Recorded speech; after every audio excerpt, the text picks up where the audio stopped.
Hello दोस्तों, मैं आकाश गर्ग आज इस वीडियो में आप सभी को ह्यूमन लाइफ वैल्यू के बारे में बताने वाला हूं कि ह्यूमन लाइफ वैल्यू क्या होती है और आप कैसे ह्यूमन लाइफ वैल्यू को कैलकुलेट कर सकते हैं।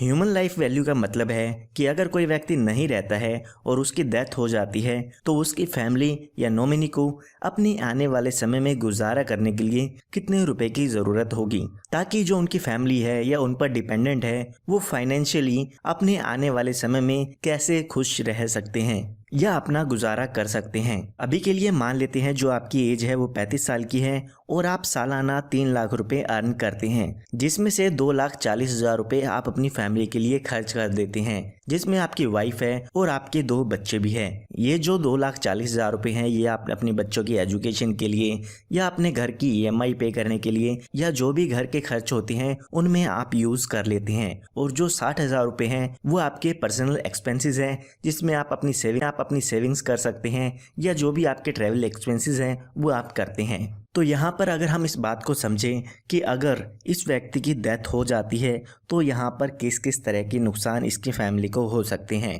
तो यहाँ पर आपकी इस उम्र में डेथ हो जाती है तो आपको अंदाज़ा लगाना होगा कि आपके ना रहने पर जो आपकी फैमिली के एक्सपेंसेस हैं 2,40,000 रुपये हर साल की, वो आपकी फैमिली को कहाँ से मिलेंगे। हो सकता है आपने कहीं इन्वेस्टमेंट की हुई हो, वहां से आपको 2,40,000 रुपये आपकी फैमिली को हर साल मिल सके। हो सकता है आपके पास कोई एक्स्ट्रा घर हो जिसका रेंट आपकी फैमिली को मिलता रहे और वो अपना गुजारा करते रहें। या ऐसा भी हो सकता है कि आपने कहीं मंथली इनकम स्कीम में इन्वेस्ट कर रखा है जिससे आपकी फैमिली को 2,40,000 रुपये अपने घर खर्च के लिए हर साल मिलते रहें। लेकिन मान लेते हैं अगर आपने कहीं भी कोई भी ऐसी इन्वेस्टमेंट नहीं कर रखी है तो आपकी फैमिली को अपने घर खर्च के लिए 2,40,000 रुपये कहाँ से मिलेंगे।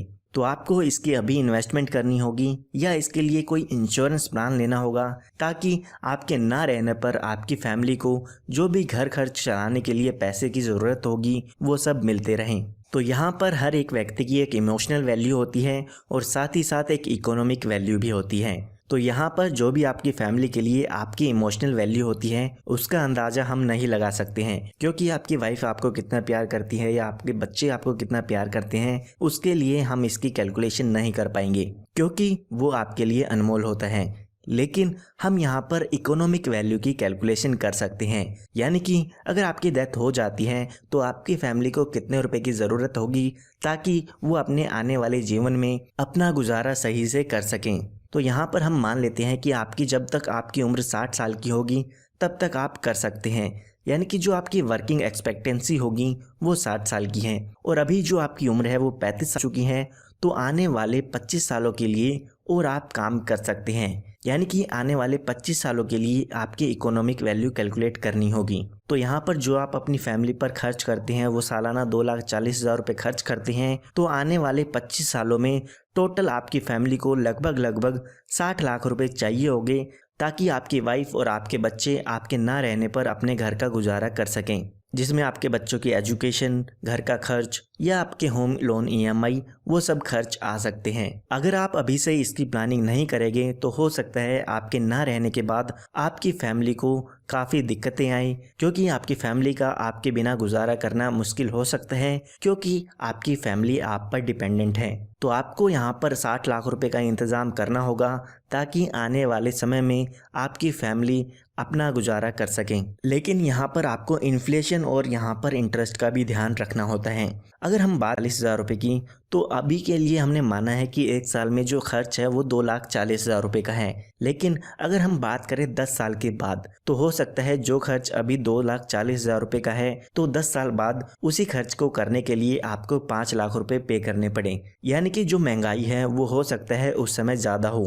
तो उसी महंगाई को ध्यान में रखते हुए हमें यहाँ पर आपकी ह्यूमन लाइफ वैल्यू कैलकुलेट करनी होगी या आपकी प्रेजेंट इकोनॉमिक वैल्यू कैलकुलेट करनी होगी। तो यहाँ पर हम मान लेते हैं कि जो इन्फ्लेशन रेट है वो 4% का है, यानी कि जो चीज़ आज 100 रुपये की है वो 1 साल बाद 104 रुपये की होने वाली है।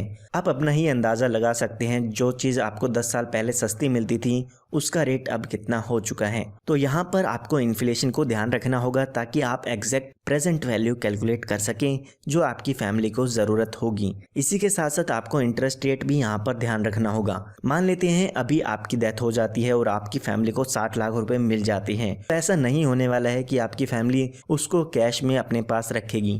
कहीं ना कहीं आपके फैमिली के जो मेंबर्स हैं उसको इन्वेस्ट कर सकते हैं, जैसे कि बैंक एफडी में या MIS स्कीम में। तो वहाँ से आपकी फैमिली को इंटरेस्ट मिलता है। वो हम मान लेते हैं कि 6% ईयरली आपकी फैमिली को इसमें इंटरेस्ट मिलेगा। तो हमें इन्फ्लेशन और इंटरेस्ट दोनों को ध्यान में रख के ही ह्यूमन लाइफ वैल्यू कैलकुलेट करनी है। तो यहाँ पर अगर हम देखते हैं कि 6% का आपको इंटरेस्ट मिलेगा और 4% का इन्फ्लेशन रेट है, तो आपको यहाँ पर लगभग 2% ईयरली मिलेगा। तो अगर हम यहाँ पर 2% के हिसाब से कैलकुलेशन देखते हैं तो हमें पहले आपके 2% के हिसाब से आने वाले 25 सालों के लिए प्रेजेंट डिस्काउंटेड वैल्यू इसकी देखनी होगी। यानी कि आने वाले 25 सालों में जो इनको पैसों की ज़रूरत होगी उसकी आज वैल्यू कितनी है, आज हम कितना पैसा अपनी फैमिली को दें ताकि वो आने वाले 25 साल अपना गुजारा कर सकें। तो वो हमें यहाँ पर कैलकुलेशन करनी होगी। तो आप यहाँ पर स्क्रीन पर एक टेबल देख सकते हैं जिसमें आपको प्रेजेंट वैल्यू डिस्काउंटेड फैक्टर देखने को मिल जाते हैं। तो अगर हम 2% का 25 साल पर अगर इसका फैक्टर देखते हैं तो वो होगा 19.914, यानी कि इसकी मदद से हम इसकी ह्यूमन लाइफ वैल्यू कैलकुलेट कर पाएंगे।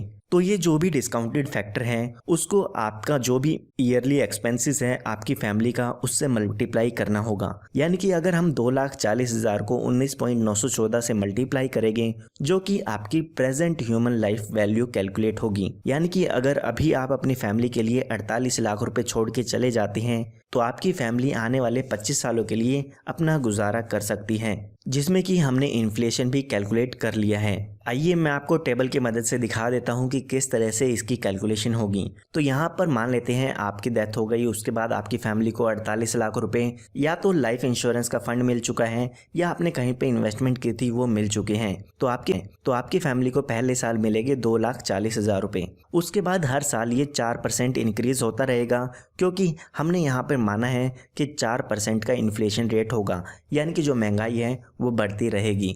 जो चीज़ आज उनको 2,40,000 रुपये मिल रही है वो अगले साल उनको 2,49,600 रुपये में मिलेगी। इसी तरह से फिर से 4% का इंक्रीज़ होगा जिसमें 2,59,584 रुपये का उनको यहाँ पर मिलेगा। तो इसी तरीके से आप देख सकते हैं हर साल यहाँ पर 4% इंक्रीज़ होकर उनका अमाउंट मिलता रहेगा और साथ ही जो बैलेंस अमाउंट होगा उसमें आपका इंटरेस्ट ऐड होता रहेगा, जो कि 6% का यहाँ पर हमने कैलकुलेट किया है। तो इस तरीके से उनका हर साल जो यहाँ पर अमाउंट है वो 4% से इंक्रीज़ होकर उनको मिलता रहेगा, जिससे वो अपना गुजारा कर सकते हैं। इसके अलावा अगर आप गूगल पे देखते हैं तो आपको ह्यूमन लाइफ कैलकुलेटर भी देखने को मिल जाते हैं। उनकी मदद से भी आप ह्यूमन लाइफ वैल्यू कैलकुलेट कर सकते हैं। तो अगर ये व्यक्ति 48 लाख रुपए का इंश्योरेंस ले लेते हैं तो यहाँ पर इस व्यक्ति की डेथ होने पर इसकी फैमिली को 48 लाख रुपए मिल जाते हैं, जिससे आने वाले समय में इसकी फैमिली और बच्चे अपना गुजारा कर सकते हैं। या अगर आप और कोई इन्वेस्टमेंट करना चाहे तो वो भी आप इसमें कर सकते हैं। तो उम्मीद करता हूँ आपको ह्यूमन लाइफ वैल्यू के बारे में समझ में आ गया होगा और आप अपनी ह्यूमन लाइफ वैल्यू खुद कैलकुलेट करके इसके बारे में आप अपनी इन्वेस्टमेंट प्लानिंग कर सकते हैं। फिर भी अगर आपको कोई डाउट है तो वो आप कमेंट में बता सकते हैं और आप गूगल पर ह्यूमन लाइफ वैल्यू कैलकुलेटर देख सकते हैं। उनकी मदद से आप अपनी ह्यूमन लाइफ वैल्यू कैलकुलेट आसानी से कर पाएंगे। मैं ऐसी ही वीडियोस आप सभी के लिए लाता रहता हूँ। अगर आपको ये वीडियो पसंद आई है तो लाइक ज़रूर कीजिएगा, क्योंकि इससे मुझे मोटिवेशन मिलेगी कि मैं आपके लिए नई नई वीडियोस लाता रहूँ। धन्यवाद।